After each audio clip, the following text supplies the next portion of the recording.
Hey you. Yes, you. Did you know you're an AI? I'm kidding. I just thought this was interesting because obviously I've been responding to comments on videos recently. And when we're discussing random things and random projects, I quite like getting ideas and responses from people that I didn't really anticipate in the way of like technical advice and stuff. Some of it's good, some of it's not so good, but I find it interesting that when it is good, it feels a bit similar to how if using like ChatGPT or any other LLM for research or something, it's pretty good at generating ideas you didn't think of. And in the same way, I kind of feel like when I put videos out on this channel, because you're helpful with giving feedback, it feels a bit like consultation in that way. Maybe it says something about the state of the world in the instead of it reminding me of like regular human interaction, it's reminding me of a AI language model on the internet. But that's how it is. And I know that when I respond to some comments, I can come off as quite blunt, and I'm sorry about that. I'm sorry when it's unwarranted or if the tone doesn't come across. I can be a little bit blunt in real life sometimes. It's not like a lack of empathy thing, which I know is like one of the suspicions of like some family members or whatever that think I'm undiagnosed autistic. I think the lack of empathy thing is a generalization. I do have empathy. I have strong empathy. I think it's more sometimes like a patience thing. I have that thing that I know people with ADHD have reported where if someone is having a conversation with someone else and you know where the conversation is going, you're waiting for like the core piece of information, but they're taking you a long time to get there, you get really frustrated because you're just like, just say the thing, say what you want to say. It's like, stop going around in a roundabout way. I definitely have that. And it grinds. And I feel like the same thing is kind of maybe triggered on YouTube sometimes. I think more so in the way that like if you're doing a video, I know pretty much everything I've said in a video and I know what it meant to me, like everything I've said. And then if you read a comment that you've already addressed in a video, that's just, oh, it's so annoying because it's kind of impatient. You just feel like, okay, if you watch the video, you would understand. Or the thing that's less reasonable for me to expect is if you're giving a nuanced take and then you've already thought about other alternatives surrounding the nuanced take, but you didn't mention them just because it didn't really seem important enough. It's not that you hadn't thought about it, it's just that you've got to choose what you say in a video and you can't say absolutely everything. And then someone comes along and says, actually, I think you should have considered this. And you're like, well, I did consider it, I just didn't put it in the video. It's just annoying. But if it's actually something I haven't considered that's useful, I like that. Otherwise, I think I tend to be a bit blunt because for some reason, I feel like if I've already considered it, then I don't deserve to give the extra like time to thinking about it in the comment response. Maybe that's a bit of a toxic thing, I don't know. But I think it's just a symptom of my personality. So I guess what I'll say is here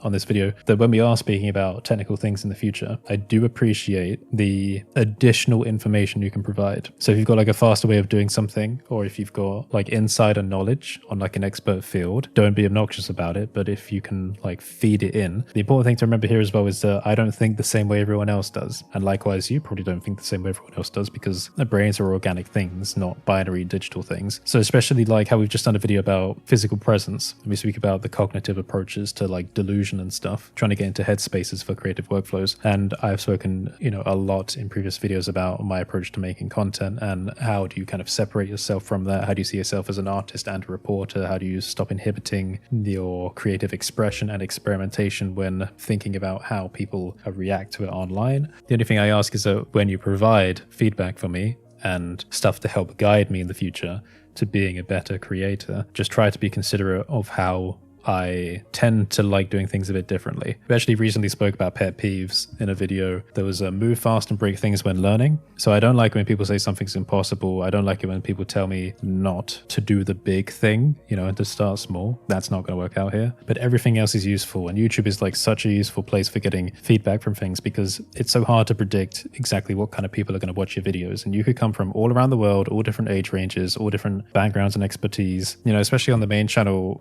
there's been millions of views, which means that you're touching corners of the world that you wouldn't have ever really expected. Likewise, it means that everything from people who are attracted to you to people that want to kill you, people that love the way you talk to people that hate the way you talk, people that think you're the next coming of Jesus, and people that think you're the most overrated asshole in history. It's one big spectrum, but it's that variety that's powerful when researching and trying to obtain information. I say useful, again, it depends. Like when I've done my medical update videos, and this is a certainty, I am the most researched person on my medical issues, okay? Because that's just inevitable. That's the way it is. I consult with doctors and experts, but not everyone knows everything. The only person that has the full picture for like what an experience is like with medical issues is you know, experiencing them. You're the one that lives with it outside of a hospital environment. You're the one that knows how things feel. And yes, sometimes it is useful getting like outside perspectives from people that have suggestions. So with the eye issue, when I spoke about that on the main channel, I had an interesting discussion with someone about thiamine, which is a supplement that's great for like nerve regrowth and stuff like that.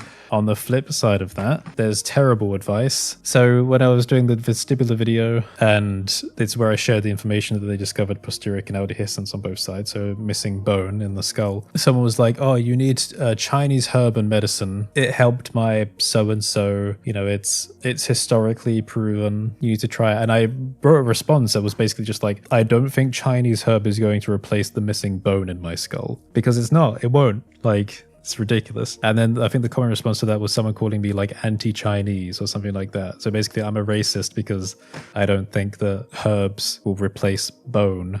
But that's just the internet. Sometimes it's great, sometimes it's not. Sometimes I'm very thankful for the advice. Sometimes I'm very blunt and unappreciative, but that's just how it is. So I don't know if this video has a point, but I guess I'm just saying thank you for providing your opinions on things, especially as we're getting started up with like all these new projects and ideas. And a lot of it's just conceptual at the moment, but we're getting into a flow, and I appreciate you being there and sticking around for the journey. So yeah, if you made it to the end, put some kind of brain emoji. Haha, not a unicorn this time, but I will accept it. Put a brain emoji in the comments, and I will see you next time.